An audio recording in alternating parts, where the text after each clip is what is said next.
is up, everybody? Welcome to Critic TV. This is DJB. This is episode number 2, the very second one. Welcome to History in the Making. Alright guys, so I'm just going to try and go through some of the photographs that I didn't get to in the last episode, episode 1. So as you know, all you need to do to submit your photographs is go to www.photocritictv.com, click to submit, and that's it. Give me your photograph, I'll review it online on camera. You can check out my portfolio at www.djbworldphotography.com. Let's get to the first one. The first one we've got here is from Carolyn Callahan. This one was taken at the Tiger Fortress in Jaipur, India. Carolyn, this is a very beautiful photograph. The time of day is good. You've got some nice golden, dusky light coming in. The light is soft. I can't fault this photograph too much. The angle is a little bit different. I would say I would have moved to your left a little bit more, just so that you're standing directly in front of that table. That way you can have some nice symmetry between the left and right blocks. You can have the table in the center dividing everything up. That would have looked probably a little bit nicer.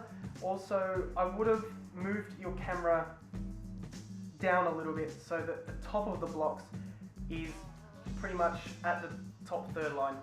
That way it'll just look a little bit more pleasing to the eye, I think. But thank you for that one.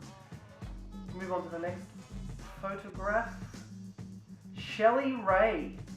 Shelley Ray, your first photograph is, where is it?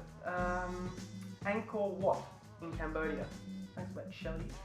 This was taken using an Olympus 105 SW, which is waterproof tough camera, point and shoot. Shelley Ray, this is very difficult for me to critique because it's a very beautiful photograph. I like the silhouettes. I like how the sun is shining through. You've got some nice sun rays coming in. Time of day again is very beautiful. The reflection is nice. There's some good symmetry between the reflection and the foreground there, or the top of the temple and the trees. What would I say? I can't really think of anything bad to say about this photograph, to be honest. Maybe it looks as though it's slightly off-center. That's about it though, I think. So thanks for that one. Let's have a look. You've given me a couple here. Shelley Ray, this is one taken at the Opera House in Sydney, and this time I'm going to Aaron. Aaron, off the bat, this is what I do with Aaron. I want to try and tap into his subconscious and how he feels with having never seen a photograph before. 7 seconds, 1 sentence, off the bat, Aaron. Are you ready? 7 seconds. I like the peaks and the off-centre to the right, and actually it's quite pleasing. It looks nicely in the quarters. Okay, thank you, Aaron. We've got some interesting architecture here. Obviously this is a Sydney Opera House. I like the way that you're using the banister along the walkway here on the right hand side to lead the viewer's eye into the Opera House. The umbrellas here on the left add a nice kind of symmetry to the rooftop of the Opera House. You've just got a tiny bit of the photograph with water just to show a little bit more of the environment. The only thing is, obviously this was taken at probably around 2 PM, so the light is quite white and harsh. It would have looked better if it were taken kind of earlier in the morning or perhaps later at night. But apart from that, that's a very nice photograph. Thanks, Shelley Ray. Let's go up. The next one is from Gary Sterling, Gaza from Melbourne. Gaza's shooting with a Sony A350, ISO 200, 200mm with a 55-200 f5.6 lens. Gaza, this photograph, the first thing I'm going to say about it is the yellow writing in the background is extremely distracting.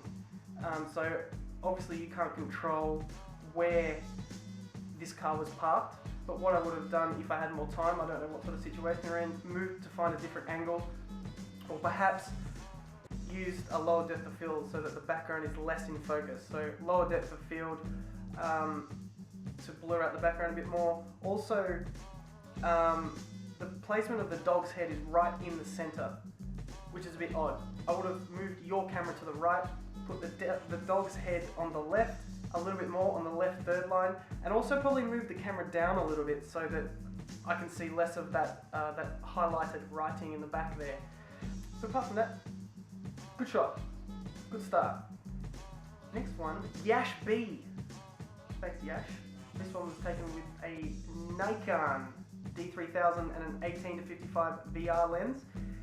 And what's he saying? This was a chameleon from the jungle of India. Yash, this is, I would have to say, probably the nicest photograph I've seen in the first 2 episodes, so congratulations. The colours are nice, there's a low depth of field. What sort of lens do you say you're using? 18-55, so yeah, that's probably f3.5 or something.